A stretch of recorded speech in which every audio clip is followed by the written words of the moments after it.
Agora, foi um ótimo jogador. Eu achei o Tito ser um ótimo jogador. Eu lamento muito que ele tenha sido tão imaturo em 82 para jogar fora a chance de ser titular numa Copa do Mundo com aquele time fantástico de 82. Ele joga fora, né? Ele joga fora a chance. Ele era o titular do Tele. Ele joga fora. Isso aí é um negócio que... Eu já vi até entrevistas dele depois meio que se arrependendo disso, né? Por isso que eu falo que ele foi imaturo na época, né? Mas não é por causa do gol de 87. O gol de 87 é a coisa mais comum, assim, jogador sair do Flamengo, rodar, parar no Vasco e tal, isso tudo faz parte. Antigamente não tinha esse negócio de não comemorar gol. Trocava de clube, fazia gol, comemorava. O Zico vestiu a camisa do Vasco. Não é isso. O problema da torcida do Flamengo, basicamente, é um antigo e um recente. O antigo é essa questão dele com o Zico, de inveja, de querer disputar com o Zico, concorrer com o Zico. E a recente, essa coisa do Leão, que ele declarou torcida pelo Leão no Mundial, falando como se fosse um torcedor do Leão e tratando o Flamengo como rival, como um adversário qualquer.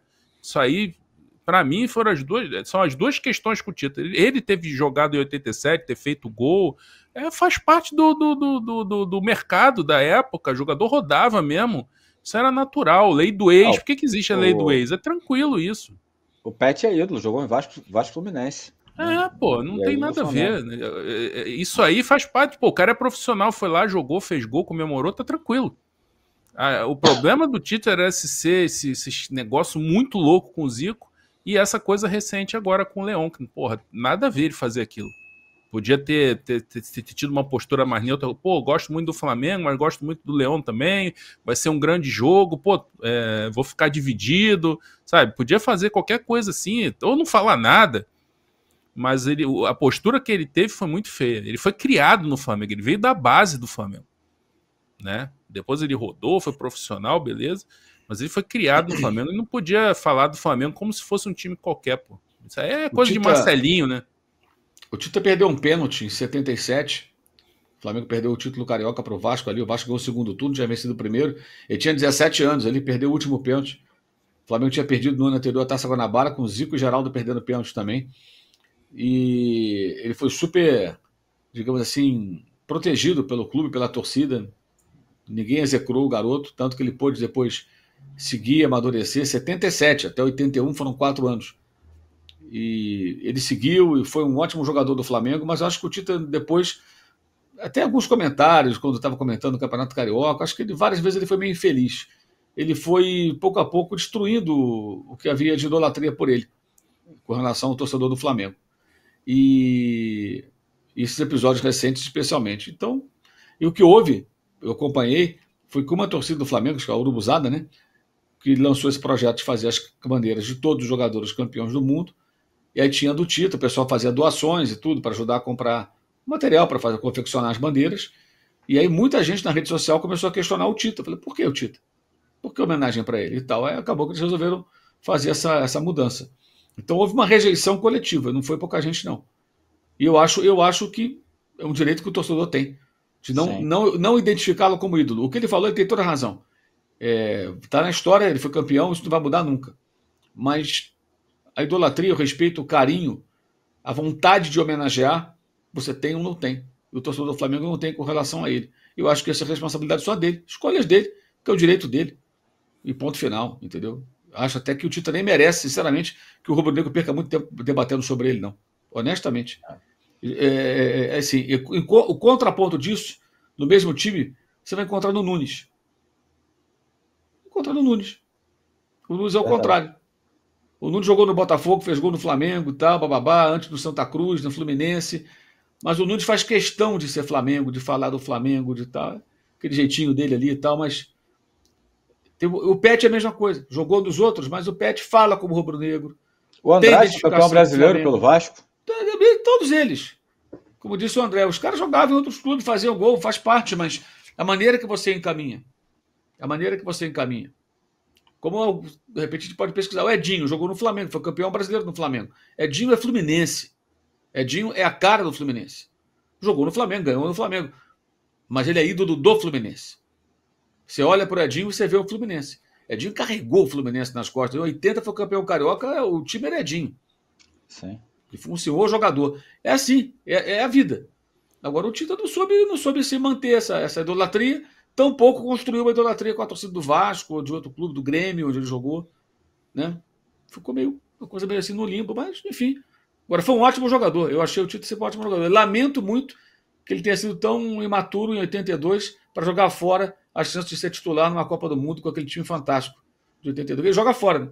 Ele joga fora a chance. Ele era o titular do Tele. Ele joga fora. Isso aí é um negócio que... Aí eu já vi até entrevistas dele depois meio que se arrependendo disso, né? Por isso que eu falo que ele foi imaturo na época, né? Mas em 82 ele já estava com quantos anos? Ele já estava com 22 anos, né? Dá para entender ali. Outra coisa, né? O Zico, né, cara? O 10 era o Zico, pô. Tá de sacanagem, cara. Porra. Só isso. Cara, o 10 era o Zico. Eu quero jogar com a 10, porque o 10 é o Zico. Pô, me dá a 0, a 150, pô, qualquer número, pô. Vou jogar do lado do Zico, quero saber de número, mano. Mas não é número, meu, hein? É. E o Carpegiani, só um último detalhe muito rápido, o Carpegiani disse que era um problema tão sério que às vezes ele abriu o Nunes na ponta e deixava o Tita e o Zico dividindo a mesma função ali, meio de ponta de lança, de meio falso 9 e tal, para o Tita ficar confortável, porque ele ficava muito irritado de ter que jogar na ponta direita, ele queria jogar pelo meio, criar, fazer gol e tal, e aí o Carpegiani deu uma entrevista falando que teve que fazer uma adaptação ali, botar um Nunes na ponta para o Tita poder... Você vê o problema que esse cara criava, né, por conta dessa situação, um negócio inacreditável. E num time em que os jogadores trocavam de posição o tempo todo. Aquele time do Flamengo era um time à frente do seu tempo, né? Aquele time do Flamengo era um time muito moderno, muito avançado. E os jogadores tinham liberdade, transitavam por outros setores do campo. O próprio Nunes, né, que o André citou, o Nunes não era um centroavante ficar enfiado na área. O Nunes fazia gol de cabeça com a direita, com a esquerda, ele cruzava, ele fazia cruzamento, às vezes ele caía pelos lados, se movimentava barbaramente. O jogador de muita movimentação. O time era muito móvel. E o Tita teve momentos legais ali. Em 79, quando o Flamengo é tricampeão, o Zico está machucado, ele faz grandes partidas e gol contra o Vasco na final. Ele aparece bem ali, ele tem as suas oportunidades. A questão, assim, talvez tenha faltado entendimento naquele momento e pensar o seguinte, cara, ele poderia pensar, eu sou um ótimo jogador, ele era um ótimo jogador, muito bom jogador. Mas o cara é um gênio, entendeu? E eu estou jogando com um gênio, que é o ídolo da torcida. E naturalmente ali, ele iria herdar o lugar do Zico, né? Ele vai para o Grêmio, aí o Zico vai depois embora, ele volta para o lugar do Zico, em 83. Mas aí ele cria essa expectativa. Ele nunca conseguiria fazer o que o Zico apresentava. Mas aí ele volta. Aí agora o Zico é o herdeiro do Zico. O Tita toma 10. Claro que ele não conseguiria fazer. Embora ele fosse um ótimo jogador. Mas estamos falando de um ótimo jogador e um gênio, pô. Coisas diferentes, né? Tá vendo aí, ô Nilo Nóbrega? Ele mandou aqui, ó. Cheguei ainda há pouco e não tinha ouvido os comentários sobre o Tita. De qualquer forma, agradeço a atenção. Tá vendo? Acabamos falando aí do Tita. Eu acho que o importante não é o Tita, é o resgate histórico e contar um pouco da história desse Flamengo, desse recorte. Porque eu disse, o Tita, o que ele pensa e tudo, isso não me importa, não. Mas explicar para as pessoas que não conhecem, que não lembram, acho que vale a pena lembrar um pouquinho do que foi essa passagem e o porquê disso tudo. Como disse o André, é uma coisa maluca, né? Maluca. Do técnico ter que fazer adaptações para o cara não ficar desconfortável. Olha que doideira. Alô, tropa da S1 Live. A propaganda é a alma do negócio. Quer ver a sua marca estampada aqui diariamente na S1 Live? É só chamar agora no e-mail contato@s1live.com.